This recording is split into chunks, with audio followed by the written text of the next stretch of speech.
राजा रानी ड्रामे में आ गया बहुत बड़ा ट्विस्ट। जैसा कि मैंने बताया था कि रानी ज़ावियार से निकाह करने वाली है, लेकिन ये अंदाज़ा नहीं था कि इसके कबूल है कहते ही राजा वापस आ जाएगा। तो ये ट्विस्ट ड्रामे को और भी ज़्यादा इंटरेस्टिंग बनाने वाला है। ज़ावियार को बचाने के लिए रानी ने जो कदम उठाया कि वो इससे निकाह कर लेगी, क्योंकि राजे का तो कोई पता ही नहीं कि वो वापस आए या ना आए। अपने माँ बाप से लड़ झगड़ कर, अपनी बात मनवा कर आखिरकार वो ज़ावियार की दुल्हन बनकर तैयार होती है। ज़ावियार इसे देखकर बहुत खुश है। फ़िज़ा भी ज़ावियार के अच्छे से कपड़े मंगवाती है, इसे तैयार होने में मदद करती है। ऐसे में रानी दुल्हन बनी बाहर आती है तो सब इसका रंग रूप देखकर हैरान रह जाते हैं। कितनी खूबसूरत लग रही है दुल्हन बनकर। कुछ तो बातें करते हैं, इसे क्या सूझी, एक साईं से शादी करने चली है और कुछ तो सिर्फ शादी के लड्डू खाने आई बैठी हैं। ऐसे में अमीरा माँ तो बहुत खुश हैं कि रानी ने ज़ावियार की ज़िंदगी बचाने के लिए कितना बड़ा कदम उठाया। इन्हें पूरी उम्मीद थी कि अब ज़ावियार बाबा ठीक हो जाएंगे। खैर आगे आप देखेंगे कि रानी और ज़ावियार का निकाह पढ़ाते हैं मौलवी साहब। ज़ावियार से पूछा जाता है और रानी से भी।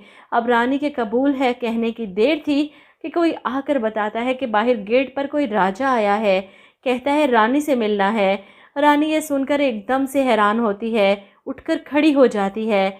ऐसे में राजा अंदर आता है और हैरान होकर इस दुल्हन बनी रानी को देखता है और रानी भी परेशान इसे देखती रह जाती है। क्या मेरा राजा है ये?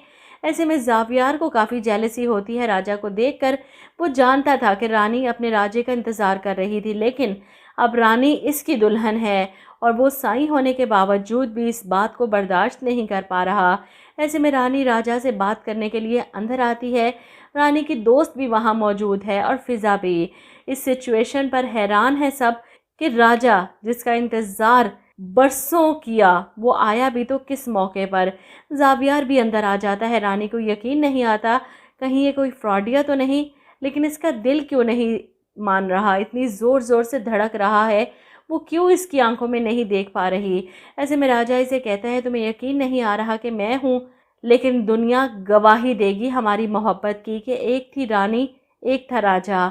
ये सुनकर तो रानी एकदम से तड़प कर मुड़ती है। बहुत देर कर दी तूने राजा आने में, आने से पहले मुझे बता ही देता तो मैं कबूल है नहीं कहती। ज़ावियार जो पीछे खड़ा देख रहा था बड़े गौर से इनकी बातें सुन रहा था। इसे बहुत दुख होता है, जेलसी हो रही है। इसके अंदर का मर्द जैसे बेदार हो रहा है, दिमाग को सिग्नल दे रहा है कि अब तो होश में आ जा।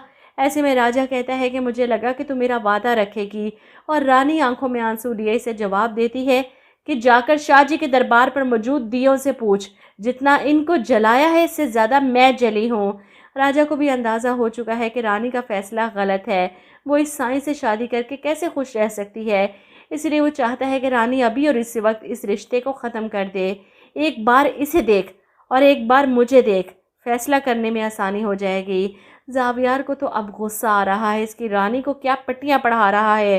रानी सिर्फ इसकी है, इसलिए वो आगे बढ़कर राजा को पीछे हटाएगा, बिल्कुल अपनी फिल्मों के हीरो की तरह। खैर रानी की तो जैसे दुनिया ही उजड़ गई। जिस राजा के इंतज़ार में वो सारी ज़िंदगी तड़पती रही, सुलगती रही, वो राजा आया भी कब, जब वो किसी और के निकाह में जा चुकी है। अभी फ़िलहाल वो ज़ावियार को अकेला नहीं छोड़ सकती और राजा इतनी आसानी से इसका पीछा नहीं छोड़ने वाला। वो रानी के पास बार बार आएगा अपनी मोहब्बत का यकीन दिलाने।